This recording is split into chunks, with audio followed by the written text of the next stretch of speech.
Welcome to the Moonshots Podcast. It's episode 99. It's a very extreme episode. I'm your co-host, Mike Parsons, and as always, Mr. Extreme himself, Mr. Mark Pearson Freeland, is with me. Good morning, Mark. Hey, good morning, Mike. How are you doing this fine Sydney morning? I'm doing really, really well, and I am excited to be starting a whole new tangent on the Moonshots journey. I mean, are you just a little bit excited to start on a fresh innovator, a pioneer, but also a rather surprisingly good author too? Oh, I think you've danced around it a little bit. I think our listeners can't wait to find out who we're going to be covering today. But before I reveal, you're right. We've gone into a lot of author series. We've listened to entrepreneurs. We've listened to real big thinkers like Taleb. Today, we're really going to focus on stepping a little bit outside into an area that perhaps might be some surprising elements to our listeners. But ultimately, the truth is it's all so relevant for what you and I talk about each week. You can take skills from a number of different industries and sectors and apply it into our business. So today, Mike, shall I reveal who we're going to be covering? Do it. Go on. Today, episode 99 is Jocko Willink's and Leif Babin's Extreme Ownership, How U.S. Navy SEALs Lead and Win. Hoo-ha. I mean, what is so exciting about, some call him Jocko, if you use the correct Dutch pronunciation, it's actually Jocko. But Jocko Willink is without doubt someone bringing us some really fresh thinking, because much like we've noted that the athletes that we've studied, like Michael Jordan, David Goggins, Serena Williams, what's really interesting is that when you study folks who've been in the military or in sports, what's really interesting is they're so good at breaking down really common rules, lessons, and wisdom to help us do well in life, to help us be the best version of ourselves. And in particular, they all seem to tackle this idea of pushing through barriers, this idea of, embracing the discomfort, as Joe Rogan put it, like learning how to get comfortable in uncomfortable situations. And I think we're really odds on for an absolute bevy of learnings from Jocko Willink, who was a really honored and recognized member of the armed forces. He has brought his thinking not only in his book, he is really a thought leader when it comes to these concepts of ownership, of really taking upon yourself full and complete responsibility and owning the result. And I would put to you, Mark, that whilst it might sound a little extreme, some of the ideas he talks about, some of the lessons that he has learned, that all comes from the fact that he has been in the most extreme situation. I mean, the stakes don't get any higher when folks are shooting at you, right? Yeah, exactly. And I think it's worth remembering, and particularly as I was reading the book and getting into all of these great business lessons from a SEAL perspective, you and I have our own battlefields. We have our own form of dodging aggression or challenges at work. And I feel as though this insight that we're going to learn about today about ownership is something that you and I have discussed a few times on the podcast before. And it's so relevant in how we operate that it seems so incredibly rich to go and listen to how it benefits another sector of life, and learning how we can apply it into our own sector is just a fascinating little process, I think. It really is. So for a lot of our listeners, he won't come with sort of that thoughtful, elegant, almost delicate nature of, say, a Malcolm Gladwell. So get ready for some big, exactly what you would expect from a Navy SEAL, bold, sharp-elbowed thoughts. But I promise to you and all of our listeners, there is so much to be taken from this idea of extreme ownership. There is so much for us in our work as, innovators, as product creators. Look, just being good people. It's all there for us. So, Mark, shall we just dive in? Shall we hear from the two authors of Extreme Ownership? Shall we go on a rip-roaring journey into taking full and complete ownership? Yes, please. Let's hear an introduction from Jocko Willink and Leif Babin on what makes a great team. I started recognizing like what works and what doesn't, but it wasn't really until Tasking and Bruiser. We'd have training instructors be like, "You guys are the best task unit we've ever seen come through here," and it was interesting to me because we have some amazing guys in this task unit, but I had amazing guys in my last task unit too. So it's not really the talent factor that broke us out. It certainly wasn't that we didn't make mistakes, because we made all kinds of mistakes at Tasking and Bruiser and disastrous training operations where we had to come back and revamp our training process and make sure that we dialed in standard operating procedures. Just what training's supposed to be. Exactly. And right? Exactly.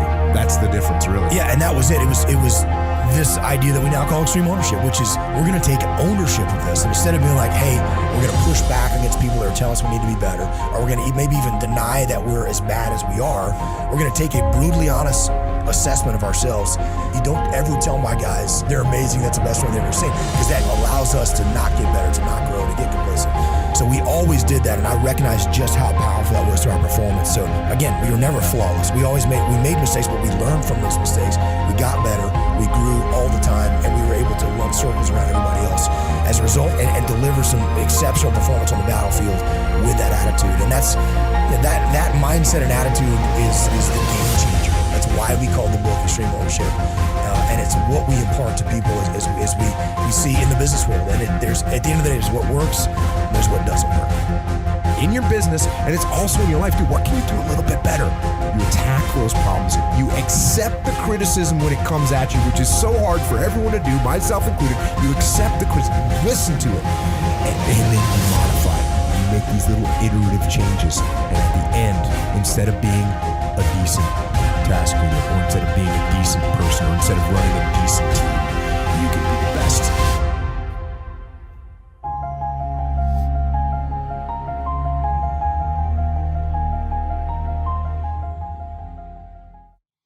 Ooh, yeah. I told you this one would be full of energy and purpose.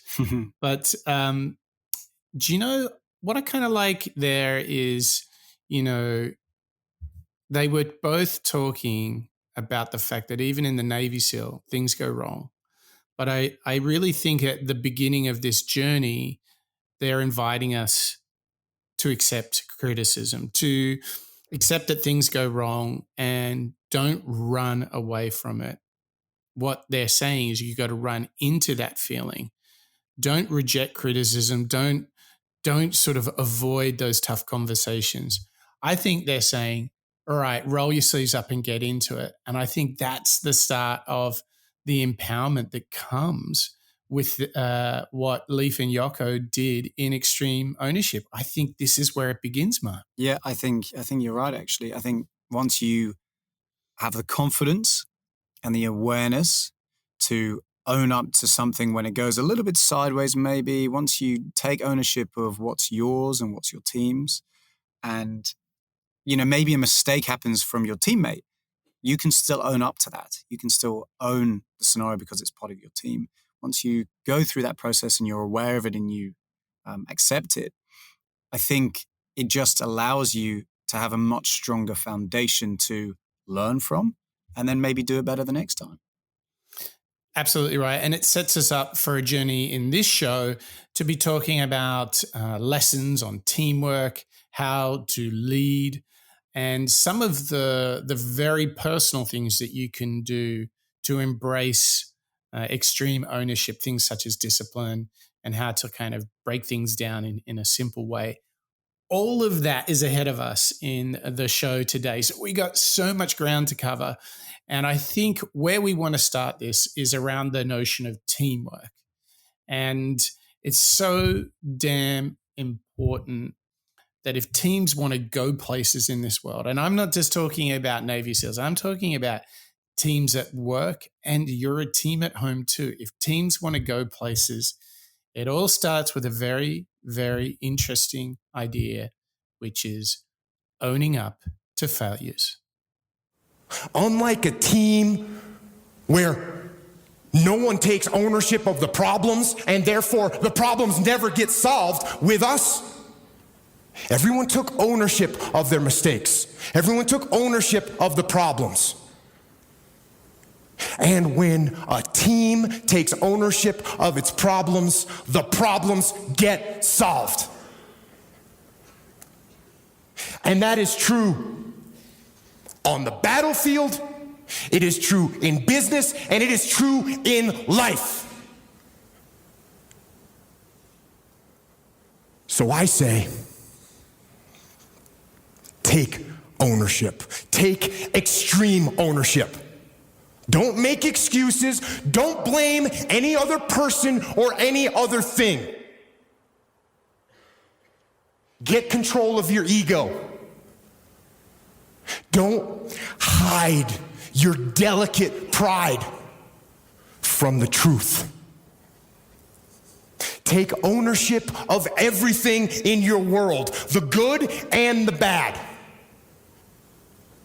Take ownership of your mistakes, take ownership of your shortfalls, take ownership of your problems, and then take ownership of the solutions that will get those problems solved. I mean, what a powerful clip. Again, you're getting this energy from Jocko coming through here in one of his really well-known TED Talks, actually. And Mike, for me, I'm guilty of this. I'm guilty in my past of maybe pointing fingers, of looking for excuses, and ultimately, maybe even trying to blame others. And what happens is it wastes time.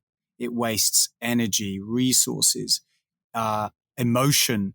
You can't do your best work if you're distracted with that level of anxiety. And I think what's really, really a powerhouse tip that I think is coming through in this clip here is once you own up to it, you can move on. You can take it one step further and go from the problem into the solution. That's right. I mean, it's so easy to blame others, isn't it? Our pride and ego are saying, oh, it can't be me. It must be everybody else. Yeah. And blame is just such a dangerous thing. And, I'm guilty of it too. And it's so important just to, I love this idea of checking your ego at the door and just saying, I'll own it. I'll own it all. And I really want to get a solution here. And remembering that what I do when I'm trying to invoke that thing where I'm saying, okay, I'm going to take full responsibility, full ownership, particularly when things have not gone right, is I try to remind myself that this is actually taking the high road. Even though it's so tempting, it's like your ego's like, just blame them. It was them. But ask yourself, what could I have done better? How could I have contributed so whether it's myself or someone else doesn't make a mistake? How do I own it and own it all? For me, just starting with that simple point that I must take the responsibility. And I always just try and do this thing where I'm like, this is the actual high ground, all right? Although it's violently uncomfortable. Okay, it's on me. It's on me.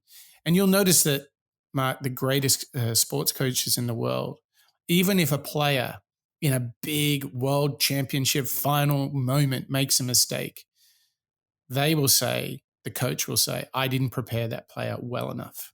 It's on me. And I think that's what extreme ownership looks like. And I think whether you're a sportsman, whether you're in the Navy SEALs, or whether you're in business, all of these elements, when you accept and take ownership of challenges and problems, you're showing your colleagues trust. You're building trust and respect in them. And this next clip that we've got is, again, from Jocko, telling us about relationships. All of these teammates, Navy SEALs, Army, colleagues, day to day, we are, as well as home life, forming these relationships. So this next clip is telling us that trust is really, really key when you start owning those problems at developing those relationships. So how do you build those kind of lasting and useful relationships? Yeah, this is, when I say that relationships are the most important thing in getting things done, when I look back at my career in the Navy and the SEAL teams, just about every single thing that I ever did was through relationships. So the amount of times that I looked at one of my subordinates and said, no, you will do what I'm saying because I'm in charge, I don't think I actually honestly ever said that one single time. I think it was always, hey, this is what we got to get done. How do you think we should do it? Do you think this is smart? And it was all based on relationships and up the chain of command too. There was never a time that one of my bosses said, hey, Jocko, shut up and you do what I told you to do. There was never a time that one of my bosses said that to me. There was, if I had a question, if I pushed back, they gave me legitimate answers. If they didn't have good answers, then they would modulate or change what it is that they were telling me to do. So this idea of having relationships up and down the chain of command, and there's a word that people bring up a lot, and I think they're pretty interchangeable, and it's relationships and trust, right? Trust is built on relationships. Relationships are built on trust. If you don't trust me, we don't really have a relationship. Right. The more deeply you trust me, the better relationship we have. So how do I build trust with you? So if you're above me in the chain of command, well, this is one of those answers that's so obvious, it's crazy, but people actually fail to do this, which is if you ask me to do something as my boss, I do it, and I do it well, and I do it consistently, and I go above and beyond what you ask. And if you want me to deliver this project by this date, I deliver it earlier, and I deliver it to the best of my ability above and beyond what you expected. And you say, oh wow, when I ask Jocko to do something, he actually does it. And that's where it starts. It starts with that right there, with me performing, me offering advice, me taking what you asked me to do and doing it. That's the number one thing. If we flip those roles, and now I'm in charge of you, how do I build trust with you? Well, what I do is I give you a project. And instead of me giving you a project and then saying, hey, here's how I want you to do this, and here's how I want you to do the next part, instead I say, hey, here's a project, let me know how you want to do it. And then you go figure out how you want to get done. And I don't micromanage you, and I don't ask you a million questions about and tell you, no, don't do it like that, do it like this. I let you do it. And what does that tell you? That tells you that I trust you.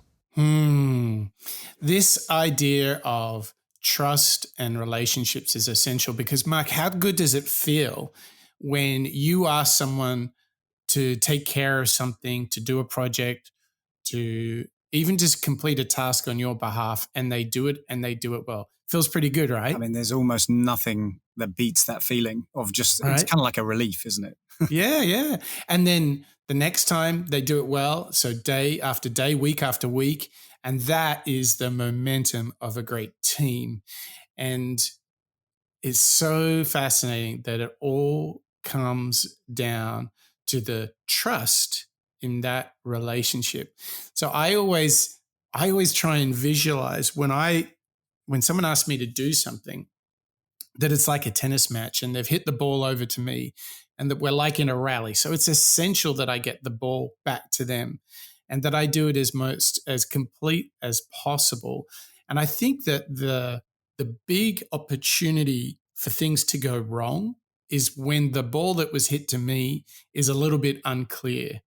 And I think that the trust bit is about having the conversation of, hey, I want to follow up on this and find out what you really meant, or you said this, but as I look at it, it looks like it's something completely different. And I think this is the opportunity to build the trust. And I think this is also the opportunity where relationships break down because, if you will, this tennis match between two players, this baseline rally between two tennis players in a team is really where it all can go very wrong when people don't really talk about and build the trust around the mission, the task, and the project. So nobody's really happy at the end, and I think therefore the trust is broken. Yeah, I think you're right once you lose that trust is broken. It's going to be hard to rebuild it, isn't it? To reconnect those individuals and those mindsets. And what I think is an interesting exploration is to explore this dynamic that was in the clip from Jocko, which is he's talking about the perception of two people.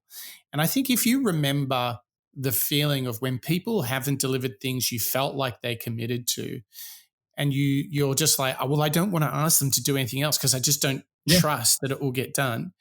In the same way, when anything comes to you, you have to remember there is a chance that someone might perceive exactly the same as you. So how can you proactively go after that to set, agree, discuss, even maybe negotiate expectations up front and throughout the process so that you can keep the alignment and keep the trust? Because for me, it's always that moment when someone says, oh, I thought you meant that you wanted it like this, not like that. And if only they'd built the trust and the alignment there, then they would have got the thing done. They would have looked at each other and said, wow, I can count on you. We're a team. Let's do more stuff. And then what often happens at work, on the sports field, is when someone's not there to hit the ball back, when it doesn't quite work out, the trust breaks. And it takes forever to build trust, but it can be gone in an instant. And I like, just to build on that, I love the awareness. We're going to listen to a lot of clips today around taking ownership when problems arise, and instead of delaying and losing that trust, you own it, and therefore you keep on maintaining that cadence. But actually, what I quite liked about what you just referenced there, Mike, is owning it at the beginning of the chain. So before you go out and begin creating a deliverable, own the briefing, own okay, well, hang on, let me just double check that I've interpreted it the same as you, so I deliver that. I'm owning it from point A all the way through to point Z when I deliver it, or maybe there's a problem. I like that as a consideration as we go through this concept of extreme ownership. I like that.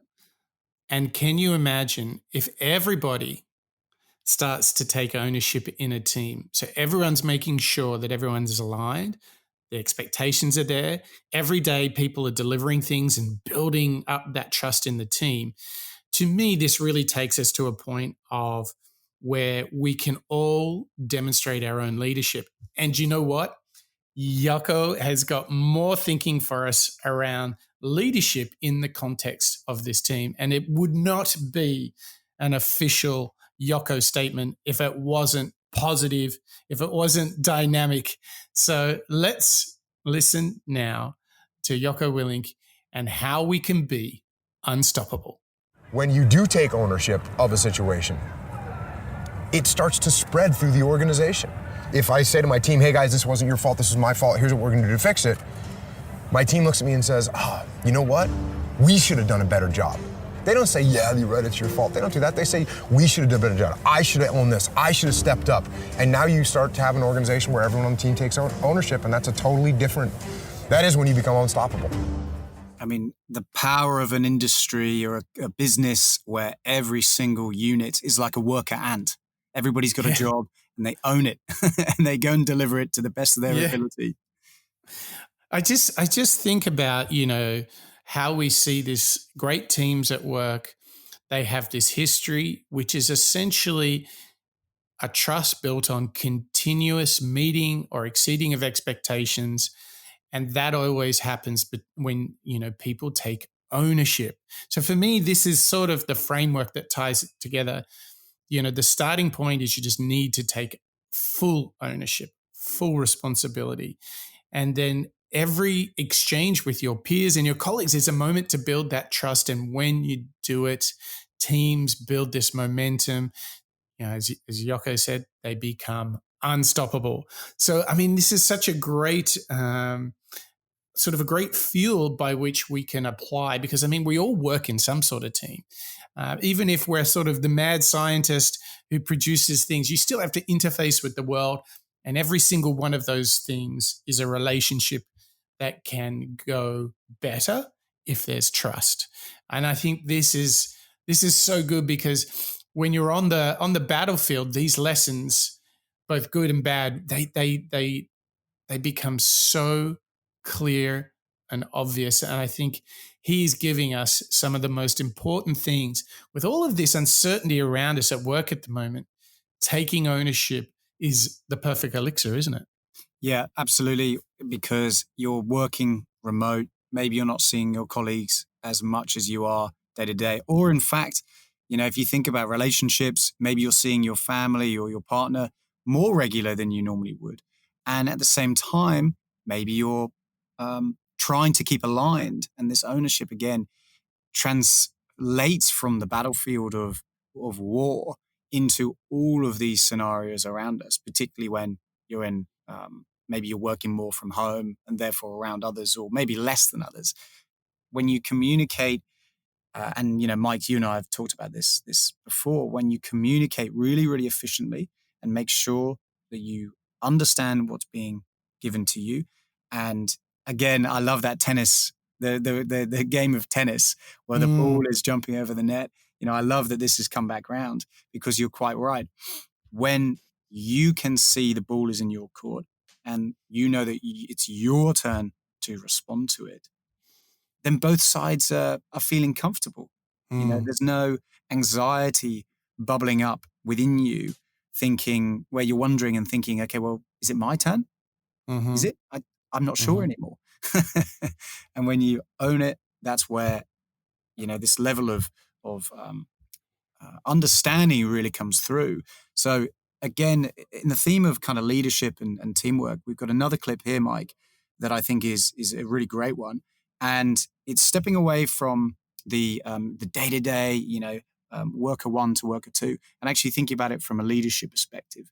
And this next clip we're going to hear is Jocko telling us about how to lead people and how leaders need to believe in all members of their team.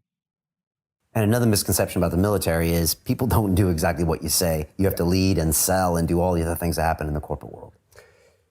Absolutely. So whether you're in the SEAL teams or whether you're in the Army or the Marine Corps, the people that are working for you are not robots. They're people. And you cannot give them orders and expect them to just execute like a robot would. And the worse your plan is thought out, the less response you're going to get. And just like in business world, the less input I get from you as we create this plan, the less apt you are to execute it correctly. So when it comes time, when you have to go execute something, I want you to plan it. I'm not going to plan it for you. I want you to plan it. Now I'm going to come and check out your plan, and we'll collaborate to make sure it's the best plan, because maybe I have more experience than you, or maybe I have some strategic vision that you don't have. But I want you to plan it. That way you own it. And if you own it, when you go to execute it, you're going to put that much more effort into it. That's hard to quantify, but that's real. That is real. If you come up with a plan, you're going to put more effort and more pride in executing that plan than if I come up with a plan and I give it to you and tell you to execute it. That's just a reality. I don't care who you are. That's a reality. So that type of thing is absolutely true. And the other piece of this is this idea of, just that we're going to order everyone to do what to do and they're just going to do it. If the military was like that, then military leadership would be the easiest thing in the world. It would be so easy because you just tell your guys what to do and they go do it. And guess what? Being a business leader would be the easiest, because I was having this conversation. I always have this conversation, which is, my guys wouldn't just do what I told them because I outranked them. And I kind of get that funny look. Well, let me ask you this. I'm here because your employees aren't doing what you want them to do, right? Can you just fire them? Well, you can't realistically fire them, but don't they work for you? Aren't they supposed to follow you because you're in charge and you write their paycheck? But all of a sudden, they're not doing what you tell them to do. Why is that? It's the same exact reason, because they're people. And guess what? People want to own their own destiny. They want to be in charge of what's happening. They want to take ownership. They want to create the plan. That's how they want to go through life. They don't want to go through life being treated like a robot. They want to be treated like a human. We all want to own it. I think that is so perfect, Mark. In the end, nobody wants to turn up and be a robot. People want a sense of ownership, because I believe from that is where satisfaction, fulfillment, pride, it all comes from. I took ownership, I delivered, I feel good. It's really that simple. And so if you can make this shift, if you can get this aha moment that in fact everybody does want to take ownership, you have to give it to them. You have to nurture and help and support and coach and mentor. But actually, from a default position, almost everybody wants to take ownership. And therefore, when you give them something to own, you are showing that you believe in them. But I actually think the most important thing is how you support, how you inspire, coach, train them. Don't just throw it at them and say, good luck with that. How you can help them master it. I truly believe this is some of the very core tenets of leadership, isn't it? Yeah, you're right. I'm reminded of Michael Jordan and how he would, not necessarily lead from a point of authority, but he led through his example. He would practice all the time. He would be hard on the court. He would, strike fear in his opponents and even his as teammates, as we heard. And that's all because he was owning it. He was owning his role in the team as a teammate. And he was owning this part of himself being one of the greatest players of all time. And it inspires those around you. Like we heard earlier, ownership is infectious. Once you start doing it, once you see other people doing it, you're inspired by them. And exactly as Jocko's just calling out there, we all want to own it. People want ownership. If you can go and learn from doing it yourself and own that plan, he's right. It will be much, much simpler for the business to grow when the people who are actively creating or actioning that innovation or change are the ones who came up with the plan themselves. Yeah. I mean, if you are the author of the idea, then you surely are the best person to go make it happen. And what a gift, because as I said earlier, it is a huge sense of satisfaction when you get to deliver on the thing, when you get to pour yourself into something and truly get to deliver. I think that's a huge part of pride, satisfaction, fulfillment. It really is essential now. So therefore, if we know that by default, everyone's sort of kind of like that, it's really a question of how you can demonstrate your belief in others around you, how you can give them opportunities for ownership, and how you can support them to take that ownership. And that's just such a great way to kind of wrap up this kind of series of thinking of, taking ownership and full responsibility, and understanding that if you do that, it is essential that comes to life in the way you work with others in your relationships. And that's how you build trust. Because when they hit the ball to you, you hit it back. And there's a real sense of trust, of delivery, of momentum, that you can count on each other. And if you do this yourself, you'll be unstoppable. It'll be infectious. And as a leader, every chance you get to give something to someone to own is serving their natural human nature. So you can delegate like crazy because people are hungry. You just got to do it in the right way. Whew. Who thought we'd get that much out of a few clips from Jocko Willink based on his book, Extreme Ownership, Mark? Pretty crazy, right? I mean, it's just full of inspiring insights. I'm reminded again of, William H. McRaven. He was all about teamwork as well, and the power of coming together as a unit and inspiring one another and driving them forward. What I think Jocko's calling out here is similar, but also slightly different. It's all about the teamwork, but only when you own that thing is when a team really gels together. When you create that glue because you can trust one another. Oof, so valuable. Big, powerful stuff. But I'll tell you something, Mark, that I'm taking ownership of right now is who we're going to feature next on the Moonshots podcast. We have covered it. Wait for this. 99 different innovators and leaders from all walks of life. And I mean, it's been pretty crazy, right? Yeah, I can't believe that it's reached 99 already. We've covered so many incredible powerhouses, entrepreneurs, innovators, and authors, as well as sports individuals. and Army, Navy SEALs, singers, architects. I mean, Mike, the range is eclectic, all these innovators that we can learn from. And episode 100, Mike, it's around the corner.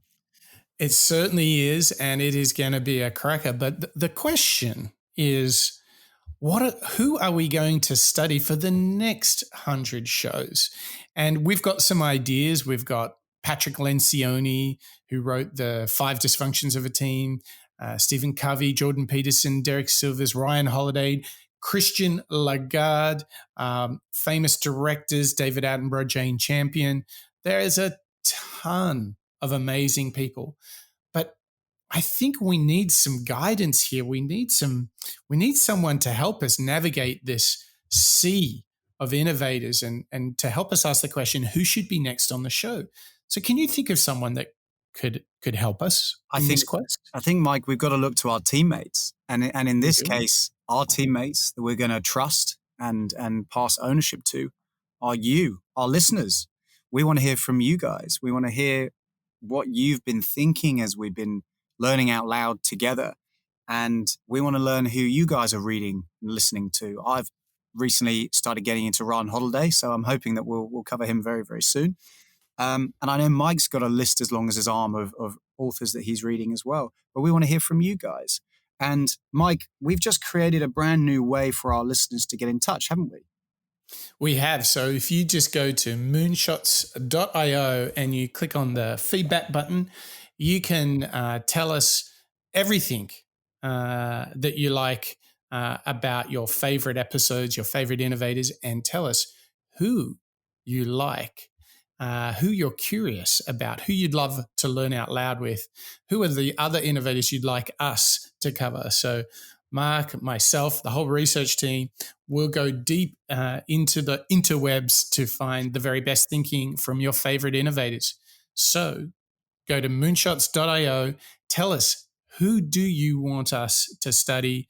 Who do you want to feature in the next episode of the Moonshots podcast? We'd love to hear your feedback at moonshots.io. I can't wait to hear what you listeners would like us to get into. And see, by the time that we get to episode number 200, I wonder who we would have covered. I know. Crazy to think, right? Well, let's return to Jocko Willink and the book Extreme Ownership.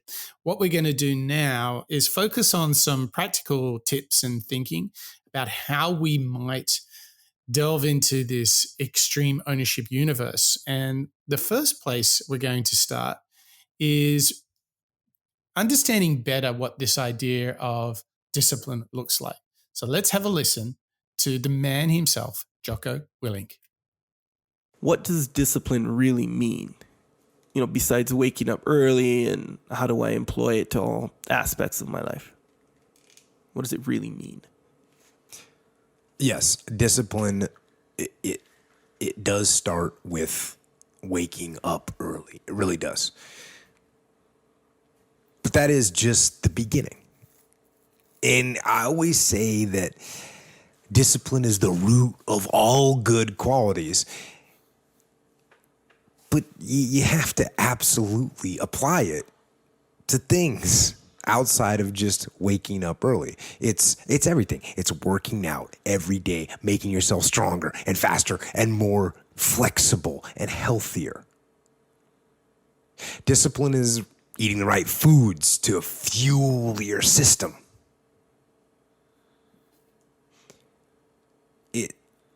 It's about disciplining your emotions so you can make good decisions. It's about having the discipline to control your ego so your ego doesn't get out of hand and control you. It's about treating people the way you would want to be treated. And doing the tasks that you don't necessarily want to do, but that you know will help you or help your team.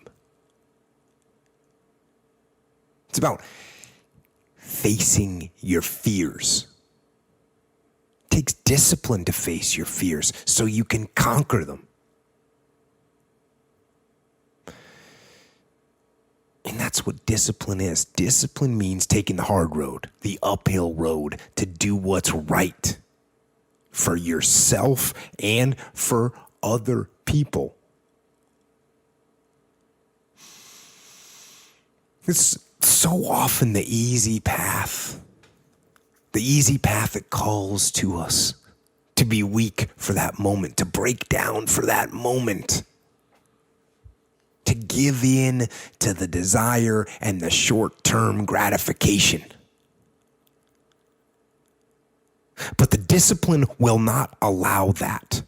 The discipline calls for strength and fortitude and will. It won't accept weakness. It won't tolerate another breakdown. The discipline can seem like it's your worst enemy. But the reality is, discipline is your best friend. It will take care of you like nothing else can. And it'll put you on that path. The path to strength and health and intelligence and happiness. And most importantly, it'll put you on that path to freedom. Oh, I mean, we got a lot of great items in there, Mike.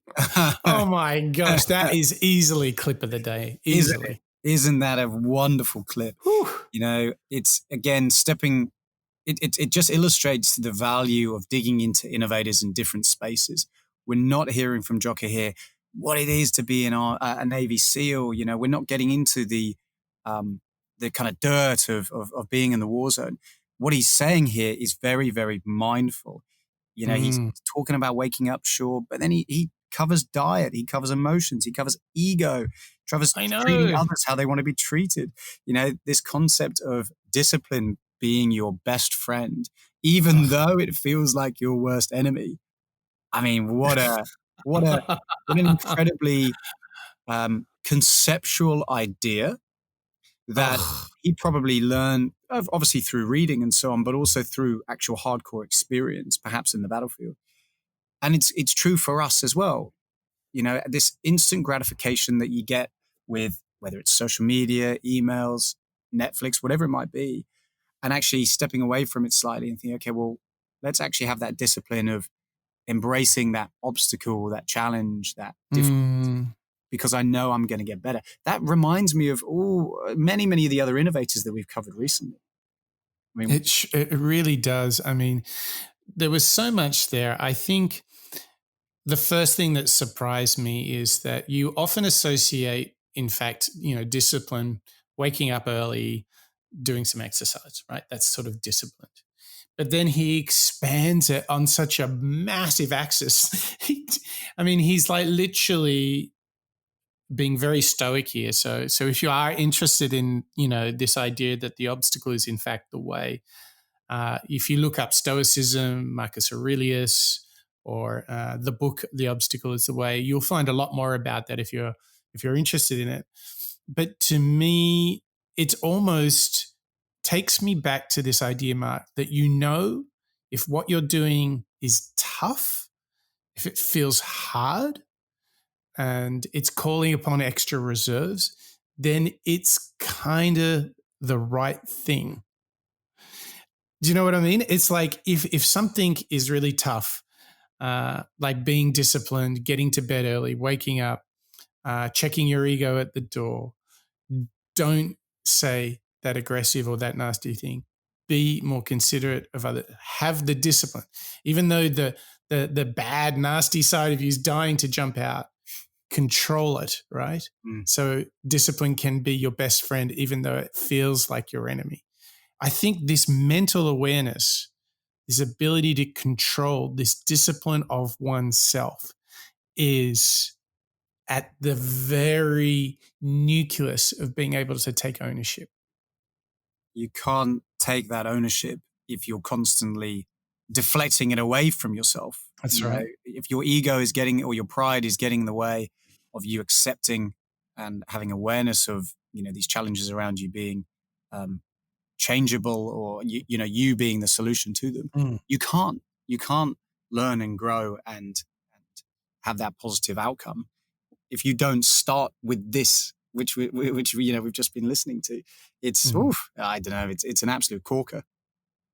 It is rich, and it's really the essential thing. Take the hard route, take the long-term route, defer gratification, invest, and be patient. It will come. I mean, this is a lesson that we see from many of the great athletes and many great entrepreneurs. But to kind of pivot away from one lesson to another lesson that we see is that we are in this war with complexity, right? And what I love about Jocko is he's given us this big one around discipline. But now he's got a really delightfully simple thought, which is in fact about the idea of simplifying things in order to have a plan and be successful. So once again, let's return to Jocko Willink and talking about this very important idea of simplification. See this a lot. Guys will hit me up. Girls will hit me up. Something went wrong with a client. I stepped in. I took ownership. They thanked me. Problem solved. Got it squared away. People are surprised. People are surprised that it works. People are surprised that it works. And again, just to make sure everybody knows, that alone doesn't work. You still have to solve the problem that you caused with the client, right? You gave them what they needed late, or it's going to be late, and now you say, hey, it's my fault. That doesn't mean that you don't need to get it to them ASAP and make up some corrective measures and lower the price or do something so that it makes up for the problem. But the worst thing you can say is, well, you didn't specify exactly what you wanted in the order, and therefore we couldn't get you what you wanted on time. Yeah. Okay, we're never coming back for business again, and we're angry this whole time, and I'm going to short you money when we pay you anyways, if I pay you at all. The next time you get into a situation and you write down, or you take the excuses and the reasons that you come up with, look at them, and then figure out how those things were actually your fault, and or how you could have prevented them. Because a lot of times it's like, here's one. Hey boss, we didn't get the mission accomplished because the weather rolled in and we couldn't launch on the mission. That's the problem. Now, we all know that we don't control the weather. So you write the problem down. We failed the mission because we didn't control the weather. We can't control the weather. That's why we failed the mission. That's my excuse. That's a logical reason. That's a legitimate excuse. But don't use it. What you do is you say, what could I have done to have controlled the weather? Okay, wait. I can't control the weather. What could I have done? I could have come up with a contingency plan. We could have staged in a better place. So then you go to the boss and you say, look, boss, here's what happened. The weather went south really bad. That was a problem, but it's a problem that I should have done a better job taking care of. What I should have done was I should have had a contingency plan. I should have staged closer to the target area, that I could have taken vehicles instead of helicopters. That's my fault. From now on, I will absolutely have a secondary plan. This won't happen again. We can't control the weather, but we can control how we plan and how we execute, and this won't happen again. Battlefield tips for the office. It's just such a great practical nod to how we can all own the problem and come up with the solution at the same time. I've missed the target maybe, but it's okay, because here's what I've learned and what I'll do differently next time. Again, it's kind of reminding me of, Taleb, when he was telling us about the benefits of uncertainty and embracing that challenge. We've covered so many innovators and authors who really are kind of targeting us in this way, aren't we, Mike? Identify that problem, but don't point fingers or try and blame others. Instead, just think, okay, well, that's cool. What can I learn from it? Yeah, the big piece of the way to take ownership, sort of after some of these fundamental thoughts that we've had about discipline, about relationships and trust and so forth, the big part that you will discover in this book is he talks about planning and always having a plan B and a plan C. You know, we're often finding ourselves, as he told that situation, you know, in our workplace or even on the sports field, you know, we had a plan to do it like this, but then something happened and we couldn't do it. So the classic thing is in a sports fixture, if it's outdoors, it was raining. Well, why wouldn't you have at least 3 game plans for a rainy day, right? The key here is that plan ahead, have lots of different alternatives, like be prepared, because this comes back to something they said in the very, very first clip. Things will go wrong. So part of ownership is actually being ready for that. And, you know, you watch any of these documentaries. There's a great series on Amazon Prime called All or Nothing, where they follow a season of a professional sporting team, either a football team in the United Kingdom or an American NFL team. And what's so amazing is how much hardship these teams go through, even though they are these glorious, celebrated, multi-million-dollar players and clubs and teams and brands. They go through so much unexpected hardship. For example, injuries. So-and-so's out. Oh my gosh, key player. And what's so interesting is what Jocko is proposing to us. This is always going to happen. And ownership is not just raising your hand when it didn't go right, but being ready, being prepared for things not going right and having plan B, plan C. I think this is a really big takeaway from the book Extreme Ownership is don't just go in with one plan.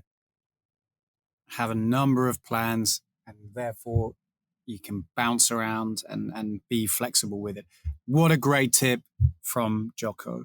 I think that's a fantastic bit of advice, Mike.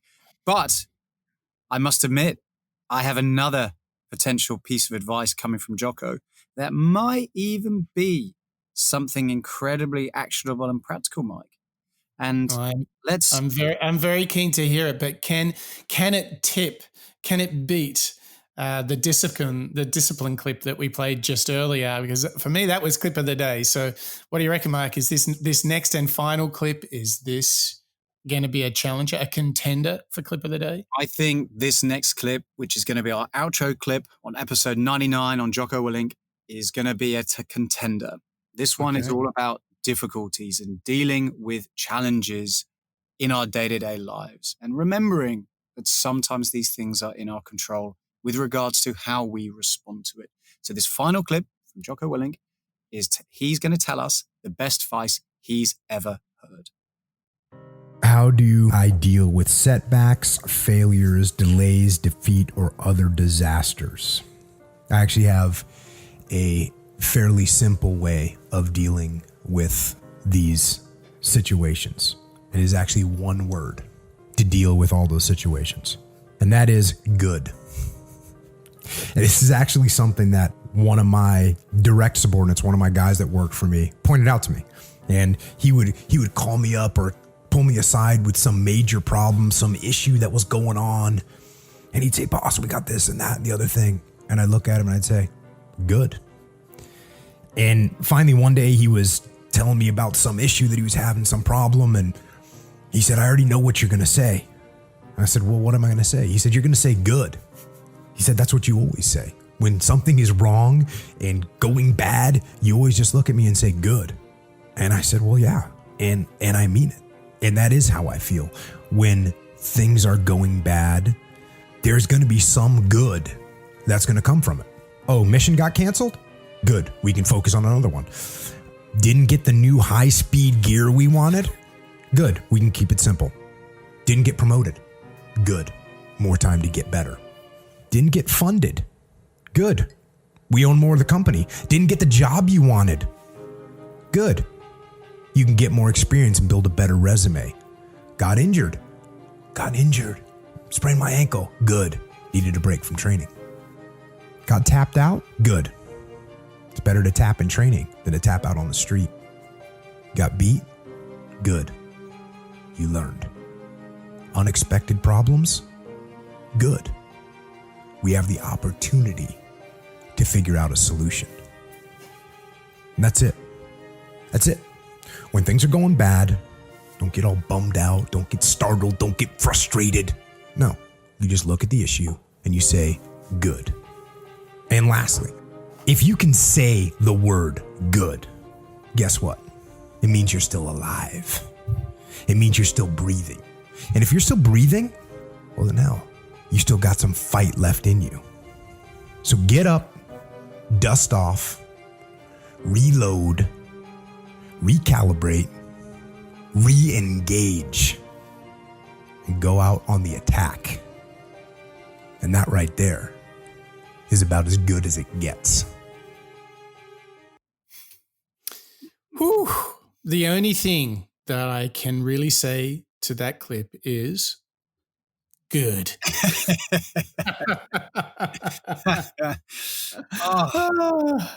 What a powerhouse close to the show, Mark. Oh my gosh, that was awesome, wasn't it? Yeah, it's good. A response to every challenge. You know, it's a classic, I think, lesson that a lot of us grew up on, thinking about things on the positive side of life.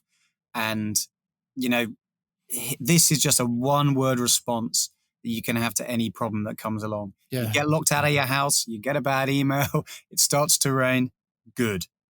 Just change your mindset from a very, very elemental way. Let's see how it goes. I like it. Good. Mark, I mean, what an epic, what a titanic show from Jocko Willink. When you sit back now, what's the biggest takeaway for you? I think this acceptance of discipline, I think, is a really, really valuable lesson that we've learned. I think ownership, you and I we've called it out a lot, and our listeners, I've probably heard us called out this idea of communication and ownership a lot in the past. But I think that's really, really coming through in every clip that we've had. Obviously, the book is all about extreme ownership, but especially in the discipline one, because you're challenging yourself. You're not looking to others to change you. The discipline is all in your own mindset. You're changing your ego, your pride, your ability to accept criticism as well as challenges, and reappropriating it in a way that is positive for those around you as well as yourself. That for me, I think is an absolute powerhouse of a lesson. What about you, Mike? I'm going to go with like discipline is like 360 degrees. Like it's more than just waking up, and it's something for how you think, how you behave, how you feel. It's 360, man. That was huge. That was really, really huge. Don't you think? Yeah, absolutely. 360 degree all around us. Let's go. I'm ready. Yeah. Fantastic. Well, Mark, look, thank you ever so much for helping me navigate through this very dense, action-packed, extreme ownership idea. I mean, it was a lot of fun as well, wasn't it? Yeah, this has been a lot of fun. I love digging into slightly different authors and innovators and teachers that we can learn lessons from. And, you know, there's no one more different than the powerhouse and enthusiasm, Jocko. Yeah, totally. And listen, are you fired up for our centenary show next week? Are you? It's going to be an action-packed show too, right? Yeah, it's going to be a big show. We are following a similar structure, Mike. Actually, I don't know how much to give away to our listeners, but you know, you and I have a pretty interesting strategy and show structure in place. I think it's going to be a lot of fun for our listeners, for those new ones, as well as those who are returning to us episode after episode. So I hope we're going to have an absolute, not just good, but great episode 100. Well, on that note, Mark, I'm so fired up about next week. But for now, I want to say thank you.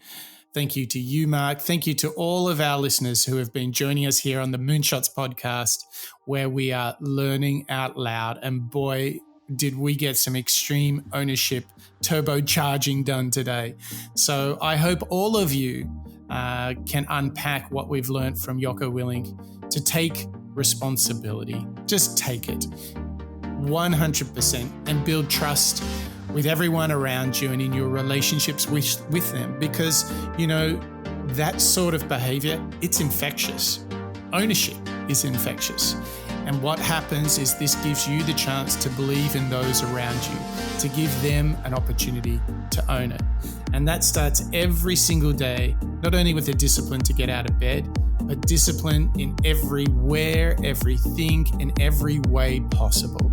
So make sure you've got a plan, and you better have a plan B, because if you do all of those things, if we can learn out loud from Jocko Willink, then we can truly enjoy life, and we will know that it is good. So that's it from the Moonshots Podcast. That's a wrap.